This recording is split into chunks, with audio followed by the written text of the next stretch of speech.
감사합니다. 먼저 감사한 것은 우리가 이제 선교지에 클락 지역에 3천만 원 들어가는 교회를 건축했으면 좋겠다고 했는데 이번에 임직하시는 분들이 이제 양복 안 하시겠다고 그럽니다. 양복 안 하시고 한복 하시라고 또 보태서 하십시오. 한 20만 원 드리려고 그랬더니 그거 말도 못 꺼내게 해가지고 끝났습니다. 그래서 그렇게 되면 저기 임직하시는 분들이 내신 비용 가운데 10분의 1은 선교사들이 와서 두 분한테 나눠드릴 거고 그 가운데 행사 비용 제외하고 나머지 3천만 원이 딱 남을 것 같아요. 그거는 클락 지역에 그냥 먼저 우리 교회 이름으로 해서 임직자들 기념 예배가 될 것 같습니다. 그래서 그렇게 하기로 했습니다. 그래서 행사하는 기간 중에 그 교회 그렇게 져야 될 그 목사님을 제가 부르겠습니다. 불러서 제가 전달하는 것보다도 대표자가 해서 전달하세요. 그럼 더 좋을 것 같습니다. 그렇게 해서 우리가 이번에 임직하시는 분들이 이 필리핀 지역에 꼭 필요한 지역에 선교하는데 교회가 필요한 곳에 세우게 되지 않나 이렇게 생각이 됩니다. 먼저 감사를 드립니다. 그래서 참 감사하다 생각이 됩니다. 저한테 이제 왔던 태국 그거는 다음으로 뒤로 미뤄야 될 것 같아요. 기념교회로 했으면 좋겠다 얘기하셔서 아마 그렇게 할 것 같습니다. 오늘 읽은 말씀 중심으로 해서 잠깐 생각하면서 은혜를 나누려고 합니다. 사람이 듣는 방법에는 두 가지 방법이 있습니다. 그냥 듣는 것, 뉴스 같은 겁니다. 받아들이는 것, 지식을 얻습니다. 또 하나는 듣고 바로 행동으로 옮기는 경우가 있습니다. 내 아버지 집으로 장사한 집을 만들지 말라. 이것은 그냥 듣고 지나가기에는 너무나도 큰 뉴스거리였습니다. 이 소리를 들었음에도 불구하고 대부분의 사람들은 그냥 뉴스로 생각했어요. 그냥 듣고 지나갔습니다. 그런데 유독 반응을 보인 사람이 있었는데 오늘 본문의 니고데모입니다. 낮에 찾아오지 못하고 밤에 찾아옵니다. 오늘 1절 2절 보니까 2절에 그가 밤에 예수께 와서 이르되 랍비여 우리가 당신은 하나님께로부터 오신 선생인 줄 아나이다. 여러 가지 이유가 있겠죠. 밤에 자신의 신분을 숨기고 싶었던 겁니다. 예수님이 행하시는 표적을 받고 하나의 뉴스거리로 삼진 않았습니다. 이것을 나에게 해당되는 사건으로 받아들인 겁니다. 모든 사람들은 뉴스처럼 그냥 지나가고 흘리고 말았는데 니고데모라고 하는 사람은 그냥 쉽게 보고 지나가지 않았어요. 그래서 밤에 예수님을 찾아왔습니다. 예수님을 공개적으로 따를 자신이 없었던 것을 우리가 알 수 있고 또 그의 말을 들어보면 아직 예수님을 하나님의 아들로 인정하고 있지는 않다는 것을 알 수 있습니다. 2절 말씀대로 그는 아직 예수님의 말씀을 100% 수용하기에는 아직 그의 믿음이 넉넉지 못합니다. 많은 사람들의 시선을 두려워하고 있었고 그의 발걸음을 가로막는 요인도 많이 있었습니다. 그럼에도 불구하고 그는 예수님께서 행하시는 그 일을 보고 그 일이 바로 나와 관계된 일이라고 생각을 했던 것 같습니다. 밤에 찾아왔습니다. 그가 하나님으로부터 보냄을 받은 분이라는 것을 알았기 때문에 하나님께서 사람을 보내셨다면 반드시 그분의 말씀을 듣고 순종해야 된다는 생각이 그의 생각에 자리 잡고 있었습니다. 우리 히브리어로 우리가 새벽에 시편을 쭉 묵상하는데 샤마으라는 단어가 바로 그 단어입니다. 듣고 순종하는 것까지 포함되는 거예요.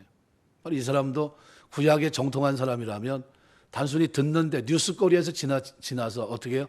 한 걸음 더 나가는 거죠. 듣는 것, 듣고 순종하는 것. 오늘 우리는 어떻습니까? 말씀을 듣지만 참고로 들을 경우가 많습니다. 하나님께서 우리가 참고 삼아 들으라고 말씀하신 것은 아닌데 하나님 말씀을 듣고 우물쭈물 거릴 때가 많아요. 큰 소리로 선포하고 즉각 순종해야 되는데 그런 마음이 없이 하나님 말씀 앞에 설 때가 많습니다. 하나의 뉴스거리가 아니라 나에게 하는 말씀, 로고스의 말씀이 깨닫는 레마의 말씀으로 저와 여러분의 마음속에 새겨지게 되시기를 주의 이름으로 축원합니다. 뉴스거리가 아니에요. 이거는 하나님이 지금 나에게 세운 목사를 통해 주시는 생명의 말씀입니다. 그 당시 예루살렘 사람들이 얼마나 교만하고 건방졌을까. 그들은 예수님이 하시는 일을 보고도 그분을 하나님의 아들로 믿지 못합니다. 그분의 권위가 하나님께로부터 온 것을 압니다. 왜요? 성전을 청소하는 그 장면, 쫓아내는 장면을 통해서 이거는 하나님의 아들이 아니고서는 할 수 없는 일이라는 것을 알았기 때문이에요. 그렇다고 한다면 그들은 주님의 말씀을 듣고 무조건 순종했어야 됩니다. 근데 겉으로는 시인하면서 속으로는 거부하고 있어요. 하나의 뉴스거리로 처리하고 있는 겁니다. 듣고 순종해야 될 말씀으로 받아들이지 못하고. 니고데모는 예수님 말씀을 들으려고 밤에 왔어요. 그런 니고데모에게 오늘 예수님은 3절 말씀을 통해 이렇게 말합니다. 진실로 진실로 내게 이르노니 사람이 거듭나지 아니하면 하나님 나라를 볼 수 없느니라. 사실 니고데모에게는 굉장히 큰 충격이었습니다. 나름대로 신앙생활 잘한다고 생각했고, 그리고 인정받는 사람이었고, 바리새인 중에 바리새인입니다. 그죠? 바리새인 중에 니고데모라는 사람이 있으니 유대인 공회원 가운데 한 사람이었습니다. 나중에 알고 봤더니 대단한 겁니다. 산헤드린 공회원 그 70인 가운데 한 사람이라고 한다면 요즘으로 말하면 우리나라 국회의원 정도 되는 겁니다. 다른 사람이면 몰라도 하나님께로부터 보냄을 받은 자라고 믿고 있는 이분이 너는 하나님 나라에 포함되어 있지 않고 예정에도 없다 이렇게 얘기한다면 어떻게 생각하시겠어요? 굉장히 큰 충격일 것 같아요. 나는 그래도 여태까지 하나님과 좋은 관계 속에 있고 하나님의 아들, 그의 백성이라고 생각했었는데 정작 그 하나님의 아들 같은 분이 오셔서 표적을 보이셨는데 그분과 밤에 대면을 딱 했는데 첫 번째 말이 뭡니까? 일성이 나는 널 모르겠다. 너 거듭나지 않으면 하나님 나라 볼 수 없다. 이렇게 얘기하는 겁니다. 유대인의 관원이고 바리새파 중에 열심히 있는 당원입니다. 그런 유대인의 선생 위치에 있는 사람입니다. 하나님에 대해 가장 많이 알고 있었고 가르치기도 하는 사람입니다. 근데 하늘에서 오신 선생이신 예수께서 너는 아니다고 하니까 얼마나 충격이겠습니까? 예수님께서 니고데모가 하신 말씀이 뭐냐 하면 너는 천국에 들어가기가 영영 불가능한 말씀입니까? 그건 아니에요. 변해야 들어갈 수 있다는 겁니다. 변해야. 중심이 변하면 그 나라에 포함될 수 있다. 이 말을 하신 거예요. 거듭나지 아니하면 하나님 나라를 볼 수 없다는 말은 거듭나기만 하면 볼 수도 있고 들어갈 수 있다는 말씀입니다. 바리새인들은 613가지 율법을 만들어 놓고 365가지, 248가지를 만들어 놓고 하라 하지 말라 구분해 놨어요. 그리고 그들이 늘 잘하는 게 뭡니까? 두 가지를 잘합니다. 회당 어귀에서 기도하는 거 손 들고 내가 지금 기도하고 있다는 걸 보여줍니다. 또 뭐 합니까? 구제하는 거예요. 구제. 구제는 언제 합니까? 사람들이 올라갈 때 기도할 때 그때 올라갈 때 합니다. 왜요? 증인이 필요하니까. 나 지금 오늘 구제했다. 그거 보여주고 싶어서. 이 사람들이 두 가지는 참 잘하는 사람들이에요. 보이려고 한다는 겁니다. 남들 앞에 자꾸 보여주는 거예요. 그거 없이 해야 되는데 그러지 못합니다. 주야로 이들은 늘 자기들 아주 외적인 청결에 대해서는 아주 대단한 아주 집중력을 가지고 있었습니다. 그래서 아주 하나님 것을 구분하는 마태복음 23장 보면 박하 회양까지 근체 11조까지 드린 사람이에요. 근체 11조가 뭐냐 하면 여러분이 그냥 재미 삼아서 텃밭을 이렇게 그냥 씨 뿌려가지고 뿌렸습니다. 고추도 심고 이렇게 했는데 상추도 심었는데 거기에서도 11조를 뛸 수 있는 사람이 있습니까? 그냥 먹으면 되잖아요. 텃밭인데 아무도 모르고 요만한 건데 그것도 한 평 두 평인데 근데 거기서 나온 것도 11조를 뛰는 사람들이에요. 외적으로 남들이 볼 때 아주 흠이 없는 사람이에요. 완벽합니다. 완벽주의자들이에요. 근데 이렇게 살아왔는데 도덕적으로도 아무런 문제가 없고 자기 스스로는 지금 천국 가면 내 자리가 가장 앞자리라고 생각하고 있었는데 근데 예수님은 보자마자 뭐라고 하냐면 너 못 가. 너 변하지 않으면 못 들어온다. 보지도 못하고 이렇게 얘기하는 겁니다. 얼마나 큰 충격이었겠습니까? 그것도 한밤중에 찾아갔는데 뭔가 좀 좋은 얘기를 할 줄 알고 갔는데 좋은 얘기는 고사하고 충격적인 말을 들은 겁니다. 예수님과 니고데모의 대화에 위기가 생깁니다. 완전히 지금 니고데모의 자존심은 구겨질 대로 구겨졌어요. 그래서 4절 보시면은 니고데모가 이르되 사람이 늙으면 어떻게 날 수 있사옵나이까? 두 번째 모태에 들어갔다가 날 수 있사옵나이까? 다시 태어나야 된다니까, 거듭나야 된다니까 이건 엉뚱한 생각을 한 겁니다. 어떻게 다시 들어갔다 태어나오지? 내가 다시 태어난다고 하니까 그런 생각을 하고 있습니다. 이게 저의 신앙은 엉터리입니다. 잘못 태어난 신앙입니다. 어떻게 하면 다시 만들어줄 수 있습니까? 라고 묻습니다. 자기 주장을 완전히 버리고 예수님 말씀에 그대로 굴복합니다. 예수님 말씀을 그대로 받아들이면 자기는 완전히 없어진다는 것을 압니다. 그래서 그 말씀에 복종하면서 지금 있는 자기를 없애고 다시 만들어 달라고 간구합니다. 다시 태어날 수 있는 방법이 있으면 한번 얘기해 주십시오. 우리가 진리를 나의 것으로 받아들이기 위해서 주님 앞에 나아갈 때 반드시 위기가 옵니다. 그것은 니고데모가 경험했던 것과 같은 위기입니다. 주님이 나를 덥석 받아주시긴커녕 나를 거부하고 아주 무시하는 것 같은 때가 있습니다. 이것은 나의 본심을 달아보는 겁니다. 합격하지 못하면 그 사람의 신앙은 엉터리입니다. 예를 들면 구약에 보면 나하만 장군이 엘리야를 찾아왔어요. 그는 엘리사를 찾아왔습니다. 그 엘리사가 집 앞에 와서 자기 몸에 손을 얹고 간절하게 기도해 줄 줄 알았는데 이 엘리사가 바깥에 나오지도 않고 종을 시켜서 요단강에 7번이나 담그라는 겁니다. 시리아의 좋은 강이 얼마나 많이 있습니까? 그런데도 요단강은 들어가고 싶지 않은 강이었나 봐요. 나아만은 자존심이 상하니까 욕을 하면서 돌아갑니다. 종이 뭐라고 얘기합니까? 한번 해보라는 거예요. 선지자가 얘기했으니까 한번 해보시죠. 그것보다 더 어려운 일을 시켜도 해야 될 텐데 그것을 못할 게 무엇이 있겠냐는 거예요. 주님은 우리에게 영생을 주시기 전에 반드시 오늘 우리의 자존심을 한번 달아보십니다. 오늘 4절 니고데모의 어린아이 같은 말을 듣고 우리 주님이 얼마나 기뻐하셨겠습니까? 니고데모는 어린아이가 되어서 자기 믿음을 나타내셨어요. 다시 태어날 수 있는 방법이 있냐는 거예요. 그런데 주님은 5절에서 8절을 통해 이렇게 말합니다. 5절에 보시면 진실로 진실로 내기로는 사람이 물과 성령으로 나지 아니하면 하나님 나라에 들어갈 수 없느니라. 육으로 난 것은 육이요 영으로 난 것은 영이니 내가 네게 거듭나야 하겠다 하는 말을 놀랍게 여기지 말라. 예수님 앞에 자기를 완전히 부인하고 어린아이가 되니까 그 닫혔던 진리의 문이 오늘 니고데모를 향해서 열립니다. 그리고 깨닫는 말씀이 그에게 주어져요. 니고데모는 구약 학자이기 때문에 구약 성경을 누구보다 잘 압니다. 에스겔 36장 예언을 그는 알고 있었습니다. 하나님께서 이스라엘과 새 언약을 세우시는데 그때 물을 뿌려 정하게 하고 새 영을 그 마음에 두어 그들 안에 굳은 마음을 제하고 부드러운 마음을 주시겠다는 약속이 있었습니다. 이제 하나님의 신을 그 백성의 마음에 두셔서 진심으로 하나님의 뜻을 행하게 하는데 이것이 바로 거듭나는 것이에요. 거듭난다. 니고데모는 의문이 확 풀리는 것을 알았습니다. 이제는 하나님께서 원하는 것이 겉모습이 아니구나. 중심을 변화시킴으로 영원한 하나님 백성으로 삼으시는 것, 이것이 하나님의 일이었구나 하는 것을 깨닫습니다. 니고데모는 아직까지 겉이 깨끗해야 된다고 믿었습니다. 겉이 깨끗해지는 것은 누구에게나 다 잘 보이는 겁니다. 그러나 성령으로 난 사람은 그렇지 않다라고 말씀합니다. 바람이 임으로 부는 것처럼 사람이 주장할 수도 없고 겉으로도 보이지 않습니다. 그러나 분명히 새로워지는 겁니다. 그럼 거듭난다는 것은 어떻게 가능한 것입니까?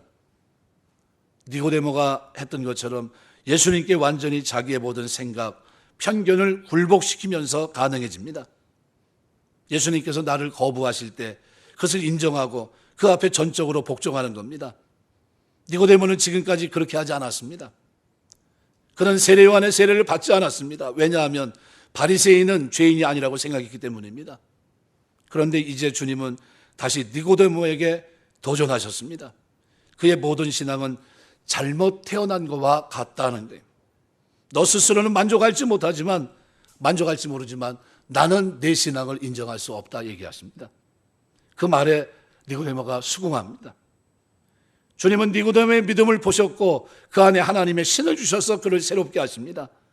겉으로 변한 것은 하나도 없는데 주님 앞에 자신이 전적 죄인임을 인정했을 때 그 마음에 가득 찼던 단단한 마음이 완전히 사라지는 것을 그가 경험합니다. 눈에 보이는 것은 아무것도 없어요.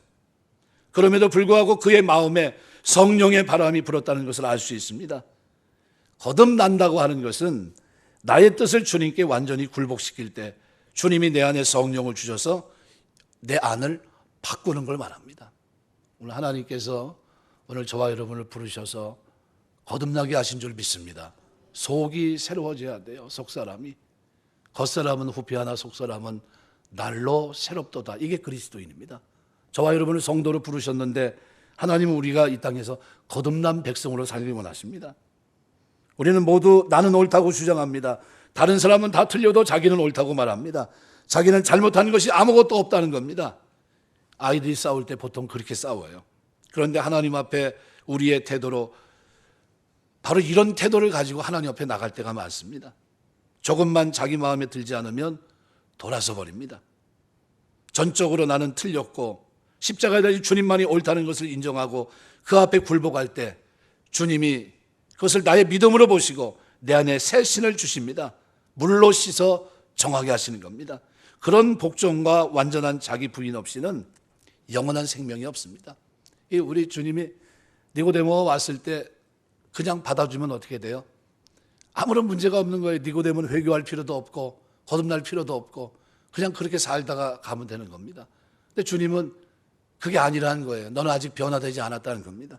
너에게는 지금 거듭남이 필요하다는 겁니다. 하나님 나라를 들어갈 수도 없고 볼 수도 없기 때문에 이제는 거듭나는 일이 필요한데 바로 그것을 위해서 누가 왔다는 겁니까?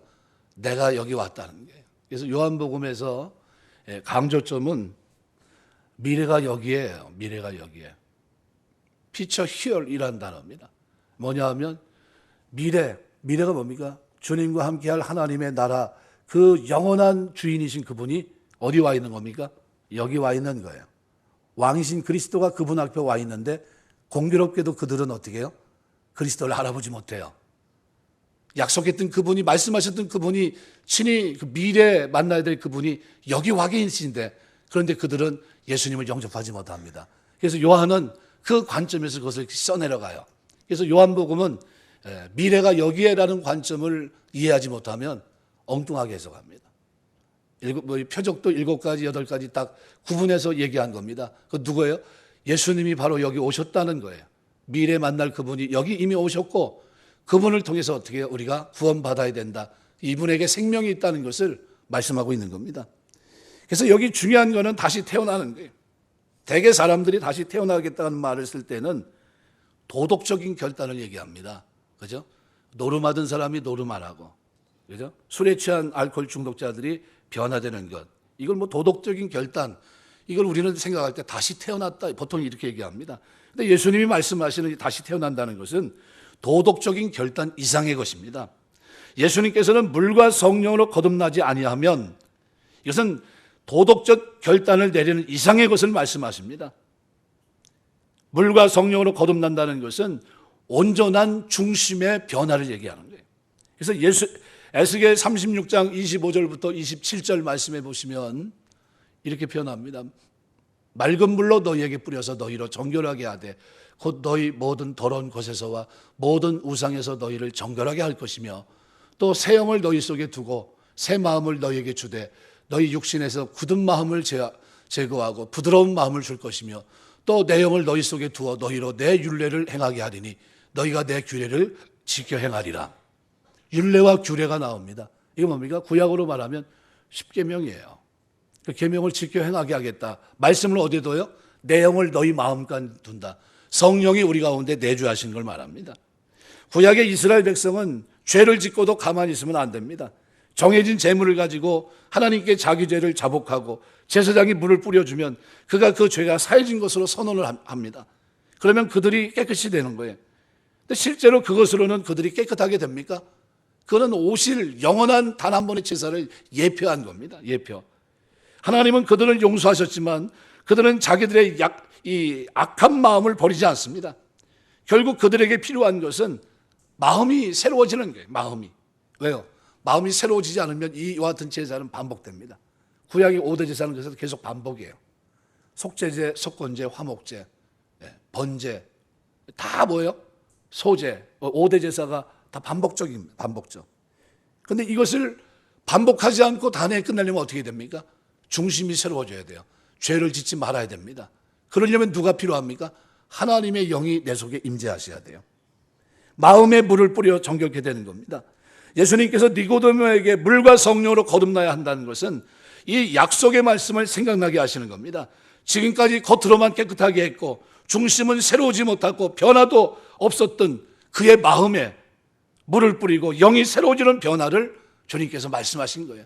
물과 성령으로 거듭나지 않으면 하나님 나라를 볼 수도 없고 들어갈 수 없다. 그 얘기를 하신 거예요. 예수님께서 말씀하시는 거듭남은 단순히 도덕적 결단을 말하는 것이 아닙니다. 이름을 갈거나 먼 곳에 이사를 하며 새로운 인생을 시작하는 것도 아닙니다. 이것은 우리의 중심이 새로워지는 거예요. 어느 자리에 있든지 어느 곳에 있든지 내가 하나님의 백성으로 새로워지는 겁니다. 마음에 물을 뿌리고 중심을 완전히 바꾸는 겁니다. 마음의 씻음을 받지 않고 그 영이 새로워지지 않으면 그 누구도 하나님 나라에 들어갈 수 없다는 거예요. 이 세상에 사는 데는 도덕적인 결단만으로는 충분치 못합니다. 그런데 대부분의 사람들은 이 도덕적 결단만으로 충분하다고 생각합니다. 그런데 하나님 나라에 들어가기 위해서는 그 정신이 새로워져야 돼요. 하나님 나라를 소유하려면 마음의 물뿌림을 받고 우리 안에 하나님의 신이 들어와 중심이 변해야 됩니다. 다시 태어난다는 것은 그 마음에 하나님의 성품이 심기는 것이고 이것이 다시 태어나는 겁니다. 이것이 마음에 물을 뿌리고 정결하게 하는 것이고 우리에게 새 신을 주시는 거예요. 그래서 예수님께서 부활하시고 난 후에 제자들에게 뭐라고 얘기합니까? 약속된 성령이 임하기 전까지는 예루살렘을 떠나지 말아라. 그 약속된 성령이 뭡니까? 변화예요. 중심의 변화. 그 성령의 인침이 있기 전까지는 어떻게 해요? 떠나지 말고 약속된 성령을 기다려라. 기다렸습니다. 기도하면서. 오순절 마가의 다락방에 기도하고 있던 그들에게 뭐가 임합니까? 약속된 성령. 뭡니까? 거듭나게 하는 역사가 그들에게 일어나요. 놀랍게 변화됩니다. 두려워 떨던 자들이 문을 팍 차고 나가서 매를 맞고 죽음의 위협 속에서도 예수가 주됨을 고백합니다. 매 맞는 것을 능욕을 합당한 자로 여깁니다. 어느 곳에 있든지 하나님 앞에 뭐라 하고 있어요? 중심이 바뀌니까 찬송하고 있어요. 중심이 바뀌니까 기뻐합니다. 중심이 바뀌니까 사도 바울 같은 사람은 그죠? 실컷 매 맞고 예수 믿는 것 때문에 실컷 매 맞고 감옥에 갇혔는데 눈 떴더니 뭐 하고 있어요? 찬송하고 있어요. 눈 떴더니. 이게 왜 가능합니까? 속이 변해서요. 이게 속이 변하지 않았으면 어떻게 됐을까요? 아마 이랬을 겁니다. 아야, 내가 그냥 남들이 권면해서 예수 믿고 어떻게 믿어보려고 했더니 이거 믿으면 안 되겠어. 지금 저 내가 이만저만이 아니야. 그죠? 예수 믿으라고 얘기해가지고 개인이 예수 이름으로 병 하나 고쳐줬더니 실컷 두들겨 맞고 감옥에 착고로 차이고 앞으로 이게 어떤 결론이 날지 어떤 형벌이 날지도 모르고 이게 무슨 낭패야? 이랬을 겁니다. 그런데 그 속에서 실컷 매 맞고 착고에 잡혀 있었던 사도 바울이 뭐라고 표현합니까? 감사하며 찬송하고 있어요. 하나님 높입니다. 왜요? 중심이 바뀌었으니까. 예수 믿는 것 중에 가장 중요한 것이 그 거듭남입니다. 태어나는 거예요. 다시. 내가 바뀌지 않으면 절대로 바뀌지 않습니다. 이 중심이 바뀌어야 돼요. 중심에 하나님의 성품이 없는 사람은 거듭난 사람이 아닙니다. 아직도 죽어 있는 거예요. 니고데모처럼 많은 학식을 쌓았다 할지라도 그가 남들이 인정하는 바리새인으로 사람들을 가르치는 위치에 있다 할지라도 그의 본성은 변한 것이 아닙니다. 그 안에는 생명이 없어요. 니고데모는 자기가 다시 태어나야 한다는 것을 솔직하게 인정합니다. 맞습니다. 나는 중심이 변화되지 않은 사람입니다. 지금까지 그는 다른 길이 없었어요. 오직 율법을 들고 그것을 지키는 것 이것밖에 다른 길이 없었습니다. 그런데 지금 이 말씀을 듣게 됐습니다. 예수님께서 바람을 비유로 말씀하셨어요. 육으로 난 것은 육이요 영으로 난 것은 영이니 내가 내게 거듭나야 한다는 말을 놀랍게 여기지 말라. 바람이 임으로 불매 내가 그 소리를 들어도 어디서 와서 어디로 가는지 알지 못하나니 성령으로 난 사람도 다 그러하니라. 바람이 불어야 했지만 그것이 사람이 불게 한다고 해서 되는 것이 아닙니다. 에스겔서를 말씀을 다시 살펴보면 이스라엘 백성의 부패는 막을 수가 없었습니다. 이들은 도덕적으로도 썩었고 종교성도 그와 같았어요. 결국 그들은 약속의 땅에 추방되었고 바벨론 포로 수용소의 포로로 있었습니다. 비전이라고는 전혀 없었습니다. 오직 낙심과 좌절뿐입니다. 이들은 포로되어 된 그곳에서 깨닫지 못하고 있었습니다. 그런데 어느 날 하나님께서 에스겔을 부르십니다. 어느 한 골짜기로 데려가서 한 환상을 보여주십니다. 거기에는 엄청나게 많은 뼈들이 있었어요. 하나님께서는 에스겔에게 이 뼈들이 살아나겠느냐 물어보십니다. 에스겔은 뭐라 대답할지는 몰랐어요. 그래서 에스겔은 하나님이 아신다고 대답합니다. 하나님이 에스겔로 하여금 하나님 말씀을 대언하게 하십니다. 이 마른 뼈들에게 설교를 하게 하신 겁니다. 마른 뼈들아, 여호와의 말씀을 들으라. 주님이 이 뼈들에게 말씀하시는데 내가 생기를 너희 안에 들어가게 해서 너희를 살게 하겠다. 에스겔이 이 말씀을 전하는 동안에 마른 뼈들이 움직이기 시작합니다. 이 뼈 저 뼈가 맞아 들어가고 그 위에 힘줄이 덮이고 살이 오르고 가죽이 덮입니다. 그러나 아직 살지 못했어요. 최종적으로 하나님께서는 에스겔에게 생기를 향하여 말하라고 합니다.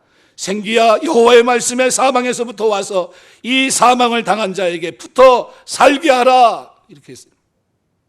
바람이 불기 시작하더니 그 생기가 죽은 자들 안에 들어가 모두 다 살았고 거대한 하나님의 군대가 됩니다. 바로 이 장면을 에스겔이 깨달은 거예요.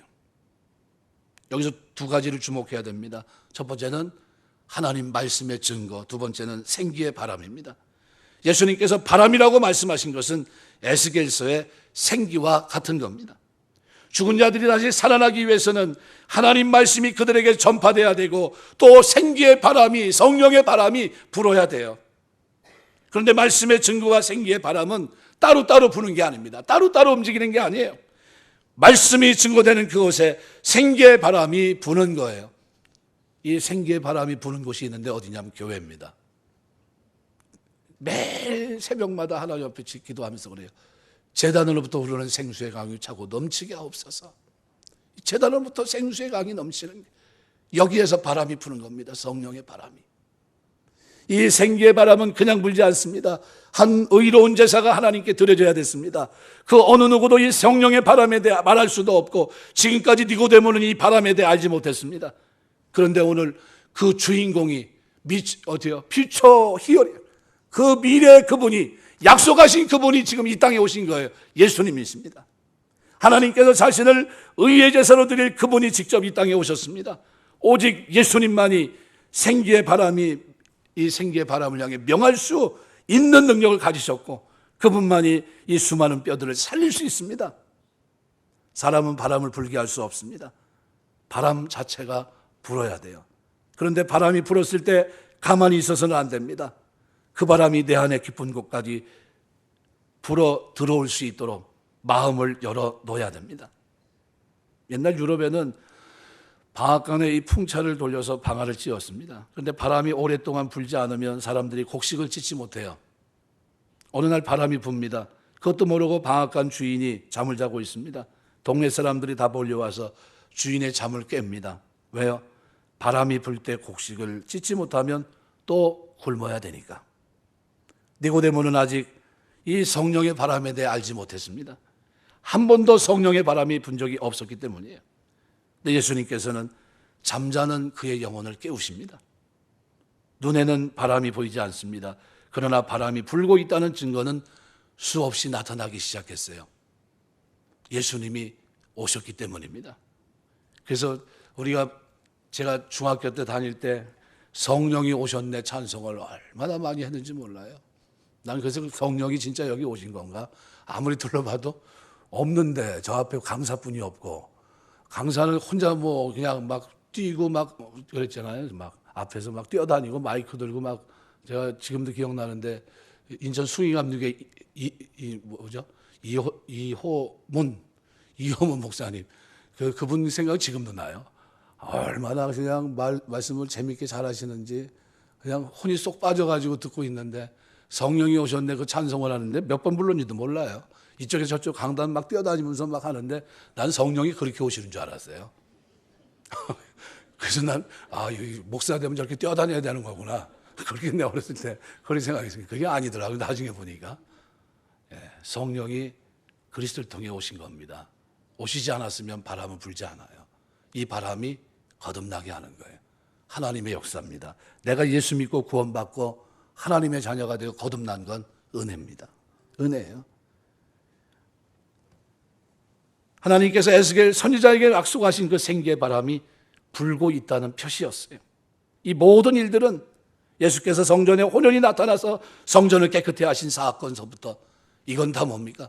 하나님이 나타나신 에스겔 선지자에게 약속하신 생계의 바람이 이 땅에 불고 있다는 것을 나타낸 거예요. 지금도 말씀이 증거되는 곳에는 이 바람이 불고 있어요. 그런데도 자는 사람들이 있습니다. 지금까지 자기가 살아온 경험만 의지하고 성령의 바람이 부는 것을 알지 못하고 자고 있습니다. 이 바람이 불 때 우리 중심이 새로워져야 돼요. 말씀이 선포되는 그 자리에서 삶의 결단이 있어야 돼요. 하나님, 내가 말씀 앞에 이제는 새로워지길 원합니다. 거듭나기를 원합니다. 그리스도를 맞이하고 그리스도의 목적에 맞는 삶을 살기 원합니다. 이런 결단이 있게 되시길 주의 이름으로 축원합니다. 깨워야 돼요. 우리는 이 바람을 불게 하거나 멈추게 할 수 없습니다. 오직 그리스도께서 하시는 일입니다. 바람이 지나고 나면 다시 곤고해지는 때가 올 것입니다. 아무리 말씀을 듣고 싶어도 들을 수 없을 때가 옵니다. 지금도 복음이 전파되는 곳에는 이 생명의 바람이 불고 있습니다. 내 중심을 열어놓고 말씀을 받아들이기만 하면 살 수 있습니다.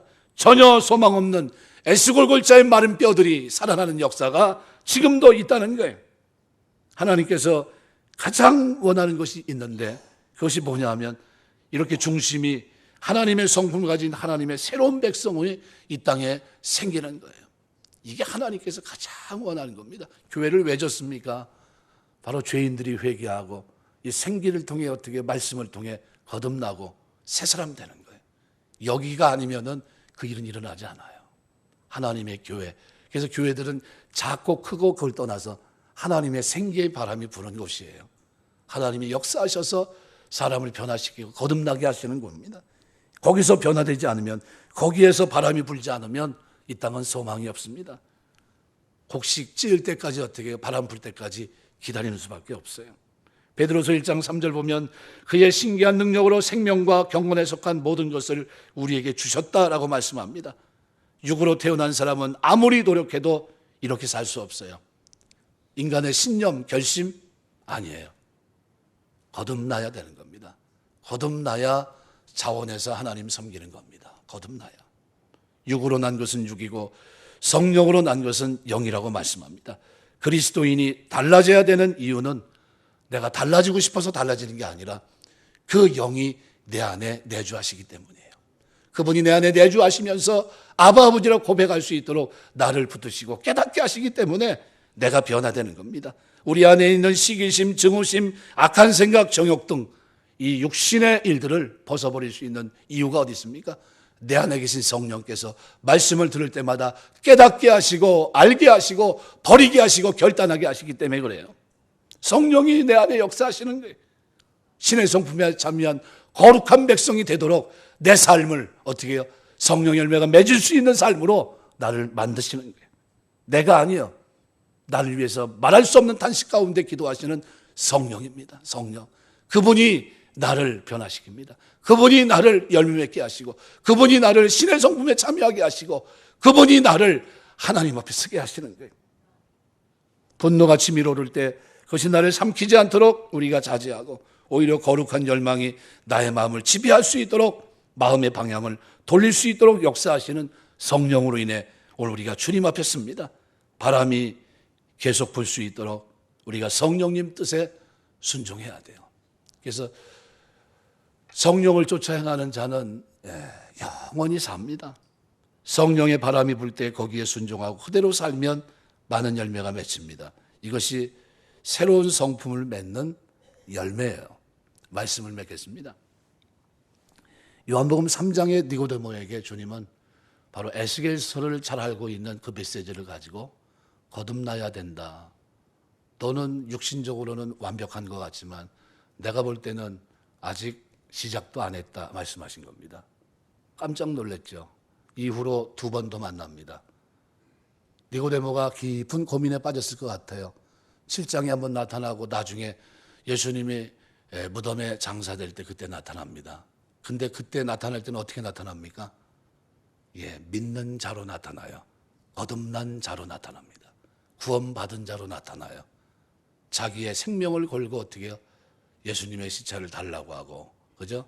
그 중요한 순간에 자기의 신분을 드러내고 내가 예수님의 제자라고 하는 것을 나타내면서 사는 사람으로 이제는 전에는 숨기며 예수를 믿었지만 이제는 어떻게 해요? 드러내놓고 믿는 사람이 된 모습을 성경이 기록하고 있습니다. 니고데모를 성경이 그저 요한복음은 딱 3번 등장시켜요. 등장하면서 그가 어떻게 해요? 변화되는 모습을 보여줍니다. 누가 변화시킵니까? 니고데모가요? 스스로? 아닙니다. 누가요? 하나님이 하시는 거예요. 저와 여러분이 신앙생활하면서 위대한 신앙 고백을 할 수 있는 이것은 누구의 역사입니까? 하나님이 그렇게 하신 거예요. 찾아오셔서 우리를 변화시키는 겁니다. 중심에 변화해 주셔서 하나님만 주가 되십니다. 고백하게 하시고 내가는 이제 어떤 환경을 만나도 하나님 자녀로 살겠습니다. 그리고 자원한 심령이 되니까 어때요? 그 이후로는 감사와 찬송이 떠나지 않아요. 주님 섬기며 사는 동안 즐거움으로 섬깁니다. 너무 감사해요. 우리 이 동탄에 많은 교회 있지만 우리 교회 같이 아름다운 교회가 있을까? 건물 얘기하는 것보다도 이렇게 아름답게 우리 진짜 이방 땅에 꼭 필요한 곳에 교회를 세우는 일에 마음이 하나가 돼서 드린다고 했을 때 하늘에서 이 모습을 우리의 삶을 보고 계신 하나님은 얼마나 기뻐하실까? 저는 그렇게 생각합니다. 너무 감사해요. 하나님이 바람을 통해 이곳으로 다 모이게 하시고 이곳에 섬기게 하시고 여러분이 자원해서 섬깁니다. 이 모든 일들이 하나님께 영광이 될 줄 믿습니다. 끊임없이 이 자리가 변화의 자리, 새롭게 거듭나게 하는 자리가 되기 위해서 여러분이 기도해 주세요. 어떤 죄인이 됐든 하나님이 동탄제일교회에 들어오면 깨지고 달라지고 변화되고 성령의 성품과 열매를 맺는 사람으로 변화될 수 있도록 하나님 역사해 주옵소서. 말씀의 바른 선포와 놀라운 변화와 새 생명의 삶이 그리스도 안에서 세워지는 그런 교회가 될 수 있도록 여러분이 기도할 때마다 기도해 주세요. 하나님이 이 교회를 쓰셔서 죄인들이 이곳에 와서 진짜 통곡하며 기도하면서 주님 만나는 거룩한 자리, 에스골짜기의 마른 뼈들이 살아나는 역사들이 일어나는 자리로 하나님이 삼으실 줄 믿습니다. 그런 은혜가 저와 여러분의 기도 생활 속에, 믿음 생활 속에 늘 충만케 되시길 주의 이름으로 축원합니다. 기도하겠습니다.